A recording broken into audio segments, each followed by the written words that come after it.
تو کھجور کو حضور اللہ تبارک و تعالیٰ نے حضرت مریم علیہ الصلاۃ والسلام کو حضرت عیسیٰ علیہ الصلاۃ والسلام کی ولادت کے وقت میں کھلایا. اس سے اطباء نے ثابت کیا ہے کہ جس کے ہاں ولادت ہو اس خاتون کو کھجور کھلاؤ. ولادت کے بعد، ولادت سے پہلے مت کھلانا. ولادت سے پہلے مت کھلانا، گرمی نقصان پہنچا سکتی ہے. ولادت ہو جانے کے بعد اس کو جو کمزوری ہو جاتی ہے، اس کمزوری سے اٹھنے کے واسطے کھجور کھلاؤ، وہ بہت فائدہ کرتی ہے.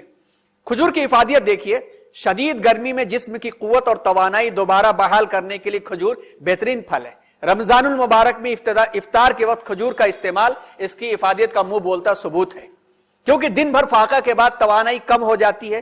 اس لیے افطار ایسی مکمل اور زود ہضم غذا سے کرنے کی ضرورت ہوتی ہے جو زیادہ سے زیادہ طاقت اور توانائی فراہم کر سکے. کھجور یہ تمام مقاصد کو پورا کرتی ہے. شرط یہ ہے کہ روزے ہم کھجور کے ساتھ کھولیں، فوراً کھجور کے بعد ہی وہ بریانیوں کے لوازمات نہ لینے لگیں، یعنی سموسے ہو، تیل والے ہو، پھر وہ نقصان کر دیتے ہیں. بہتر ہے کہ ایک دو کھجور کھا لیں، نماز وغیرہ پڑھ لیں، اطمینان ہو جائے. اس کے بعد سے تھوڑی چیزیں کھائیں، منع نہیں ہے، لیکن اگر اتنا بھی اہتمام کر لیں گے تو فائدہ ہوگا. مگر ہم مانتے نہیں ہیں. کھجور تازہ خون پیدا کر کے قوت اور توانائی میں اضافہ کرتی ہے. اعصابی کمزوری، کام کی وجہ سے پیدا شدہ تھکاوٹ، انسان کام کر کے تھک جائے، ایک کھجور کھا کر کے ایک گلاس پانی پی لے تو بڑا سکون ملتا ہے. کمر درد، پٹھوں کا درد، پٹھوں کا کھچاؤ، ہاتھ پاؤں سن، یہ سارے حکیموں نے لکھے. بلغمیاں بڑا مزاج کے لوگوں کے لیے بھی مفید غذا ہے. کھجور کو تھوڑے سے پانی میں بھگا کر پانی کے ساتھ استعمال کیا جائے تو دل کو تقویت ملتی ہے. نزلہ اور زکام، گلے کی خرابی اور چھینکوں کو بہت فائدے ہوتے ہیں. واقعی اس کا فائدہ ہوتا ہے، ہم خود بتا سکتے ہیں. جسم سے زہریلے مادوں کو فوراً خارج کرتی ہے اور بلڈ پریشر کو کنٹرول کرتی ہے. کھجور وٹامن اے کا بہترین ذریعہ ہے جو جسم کی جلد کو چمکدار، صاف اور صحت مند رکھنے، اس کے علاوہ آنکھوں کی صحت خصوصاً بینائی پر مثبت اثرات کھجور سے مرتب ہوتے ہیں. اندرونی اعضاء کی اندرونی تہوں اور جھلیوں کو صحت مند رکھنے کے لیے انتہائی اہمیت کی حامل ہے. تحقیقات سے ثابت ہوا ہے کہ وٹامن اے منہ، خوراک کی نالی اور پھیپھڑوں کے سرطان سے یعنی کینسر سے بچانے میں اہم رول ادا کرتا ہے. وٹامن اے اور کھجور کے اندر پایا جاتا ہے. کھجور کے 100 گرام کھانے والے حصے، خوردنی حصے 100 گرام، اس 100 گرام کے اندر 15.3% پانی ہوتا ہے، 2.5% پروٹین ہوتا ہے، 0.4% چکنائی لپڈ ہوتی ہے، 2.1% نمکیات یعنی منرلز ہوتے ہیں، 3.9% فائبر ہوتا ہے اور 75.8% کاربوہائیڈریٹ اس کے اندر پائے جاتے ہیں. اس کے معدنی اور حیاتی اجزاء میں یعنی منرلز کے اندر کیلشیم 120 ملی گرام، فاسفورس 50 ملی گرام، آئرن 7.3 ملی گرام، وٹامن سی 3 ملی گرام اور کچھ مقدار میں وٹامن بی کمپلیکس ہوتے ہیں. اور اس کی غذائی صلاحیت 100 گرام میں 315 کیلوریز ہے. تو مکمل غذا ہے، ہر چیز اس کے اندر ہے، سبزی بھی ہے، گوشت بھی ہے، پانی بھی ہے، سب کچھ اس کے اندر ہے. اور یہی وجہ ہے کہ رسول اللہ صلی اللہ علیہ وسلم نے اس کا اہتمام کیا اور آپ صلی اللہ علیہ وسلم نے کھجور کی اہمیت کو بیان کیا اور کھجور کے سے علاج بھی آپ نے فرمایا اور کھجور کا استعمال بھی فرمایا. ہمیں بھی چاہیے کہ اسی معیار اسی مقدار میں طب نبوی صلی اللہ علیہ وسلم کے طرز کے مطابق ہم جو ہیں علاجوں کو فروغ دینا شروع کریں تو انشاءاللہ تھوڑے سے صبر کے ساتھ. دنیا آرگینک کہہ کر کے ہمارے گھروں میں بوٹل کی دوائیں اڈیل رہی ہے، ہم خود آرگینک سنت رسول صلی اللہ علیہ وسلم کے مطابق اپنی زندگی میں ہم لا لیں تو انشاءاللہ تبارک و تعالی اس کی بہت افادیت ہو جائے گی. بس یہ کچھ جھلکیاں تھیں، اس کے واسطے یہ درخواست ہے کہ جو شروع میں بات کی گئی کتابوں کے حوالے سے ان کتابوں کی تفصیلات پڑھیں تو ہمیں معلومات ہوں گی. عمل میں لانے کے لیے بہتر ہے کسی جانکار کے پاس، حکیم کے پاس بیٹھ کر اپنی باڈی کی ریکوائرمنٹ کے مطابق اسے سمجھ کر کے استعمال کریں. یہ صرف گائیڈ لائن ہے سیرت فہمی کے عنوان پر، اس مقصد کے تحت کہ ہمارے آقا جناب محمد الرسول اللہ اور سب کے آقا جناب محمد الرسول اللہ صلی اللہ علیہ وسلم کی زندگی کا ایک ایک نمونہ ہماری روح، ہمارے جسم، ہمارے ذہن، ہمارے دل کی صحت اور عافیت کے لیے کافی ہے. دنیا میں اور کسی چیز کی ضرورت نہیں پڑے گی اگر اس کے مطابق ہم نے ادا کیا. انشاءاللہ اگلے ہفتے کچھ عناوین اور بھی لانے کی کوشش کی جائے گی جو اہم ہے، جس میں حبۃ السودا کا معاملہ ہے، سرکے کا معاملہ ہے، سرید ستو کا معاملہ ہے، اسی طرح سے جو ہے اس کا ہے دلیے کا معاملہ ہے، یہ جو بہت اہم عناوین ہے، کچھ جھلکیاں اور پھر مزید لسٹ پیش کر دی جائے گی تاکہ یہ عنوان ختم کر کے اگلے 2-3 اور اہم عناوین ہیں، ان عناوین کی طرف سفر شروع کیا جائے۔ اللہ تعالی ہم سب کو سیرت رسول صلی اللہ علیہ وسلم کے ہر پہلو پر عمل کرنے کی توفیق عطا فرمائے، آمین۔ سبحان اللہ بحمدہ، سبحان اللہ العظیم۔